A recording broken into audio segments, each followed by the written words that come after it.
Halo guys, assalamualaikum warahmatullahi wabarakatuh. Kembali lagi di channel Tegangan Positif. Kita langsung saja ke videonya. Pada kesempatan kali ini kita akan ngomongin tentang kisah roti. Kita akan ngomongin tentang kisah salah satu dari makanan ini guys. Gua ada. Jadi kita buka. Oke guys, di sini telah ada roti ya, ada sepotong roti, satu buah roti.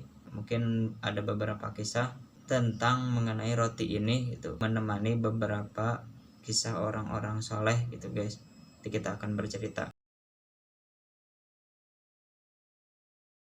Diceritakan bahwa roti ini merupakan salah satu makanan favorit ya dari baginda kita Nabi Muhammad SAW, di mana makanan ini, roti yang menjadi favorit baginda itu dinamakan torid ya guys, yaitu salah satu hidangan roti yang dibasahi dengan kaldu yang kemudian dilapisi dengan daging. Nah, ada salah satu kisah tentang roti dan Rasulullah SAW ketika di suatu waktu Jabir bin Abdullah rahmatullahi alaih diajak ke rumah Rasulullah, ya diundang ke rumah baginda Muhammad SAW, dan kemudian setelah sampai baginda menjamu Jabir bin Abdullah dengan roti gandum, dan kemudian baginda dan Jabir bin Abdullah memakan roti tersebut bersama dengan cuka. Dan kemudian Rasulullah SAW berkata, ini adalah makanan terbaik penduduk dunia dan akhirat, sebagaimana yang telah diriwayatkan dalam hadis Ibnu Majah. Nah, terkadang juga baginda pun memakan roti ini bersamaan dengan lauknya seperti semangka dan kurma. Nah, ternyata roti gandum ini guys tidak bisa dipandang sebelah mata ya, karena gandum ini memiliki unsur glukosa yang lebih rendah gitu daripada makanan pokok yang lain semisal beras gitu guys. Nah, itu tadi adalah kisah tentang roti bersama baginda Rasulullah SAW. Sudah guys, lanjut kisah kedua dari Imam Ahmad bin Hambal. Beliau merupakan salah satu imam mazhab ya, imam mazhab Hambaliyah. Kalau kalian pernah dengar, suatu waktu Imam Ahmad bin Hambal ini tiba-tiba muncul rasa keinginan gitu ya guys, mengunjungi suatu tempat yang di tempat itu tinggal seorang penjual roti, seorang pembuat roti gitulah guys. Ketika Imam Ahmad ini kemudian pergi ke tempat itu pergi tidak ada janji atau apa ya guys. Imam Ahmad seperti terpanggil mungkinnya ke tempat itu, sehingga ketika telah sampai ke tempat itu, beliau kemudian beristirahat di sebuah masjid. Nah, kemudian ditanya oleh pengurus masjid tersebut, ya Syekh, sedang apa engkau di sini? Dan kemudian Imam Ahmad menjawab, tolong izinkan aku beristirahat gitu di masjid ini karena aku seorang musafir gitu. Nah, kemudian penjaga masjid ini melarang Imam Ahmad ini untuk beristirahat di masjid itu, karena didasari dengan tidak tahu ya guys ya, kan dulu itu belum ada sosial media, belum ada media informasi gitulah. Jadi orang itu, Imam Ahmad ini sudah cukup terkenal ya guys. Beliau telah menghafal 1 juta hadis, sehingga kehebatan beliau sudah sudah tersebar ke penjuru pelosok daerah gitu, pelosok dunia gitu.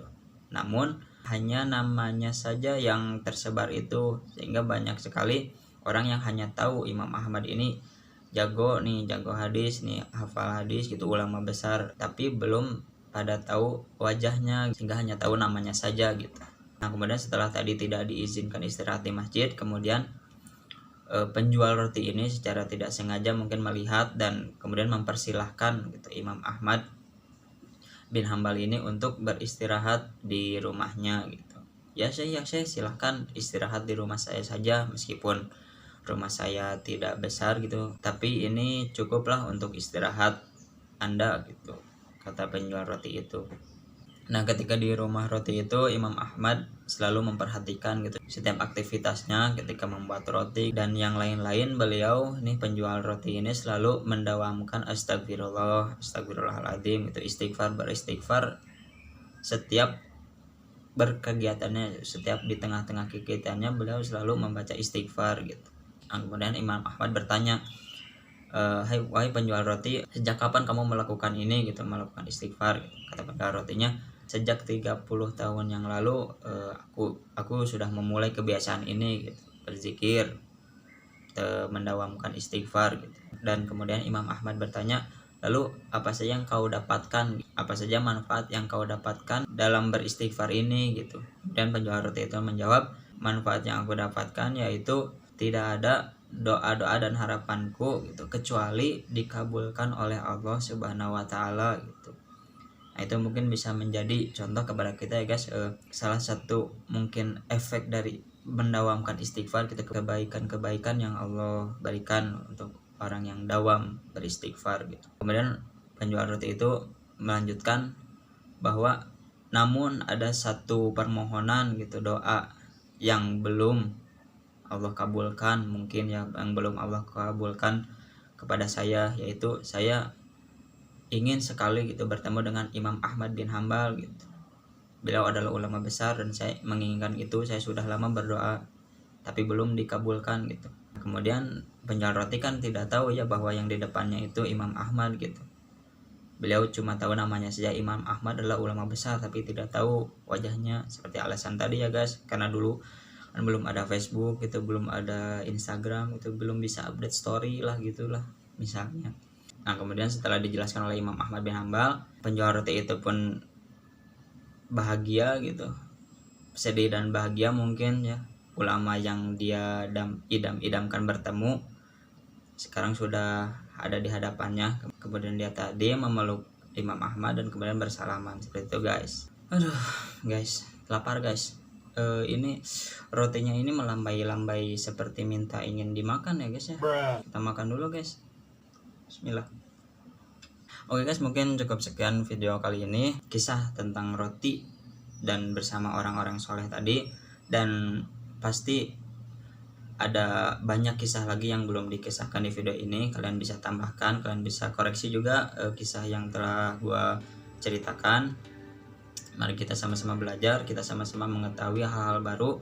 Dan terima kasih buat kalian telah menonton video ini. Sehat dan sukses untuk kita semua. Wassalamualaikum warahmatullahi wabarakatuh.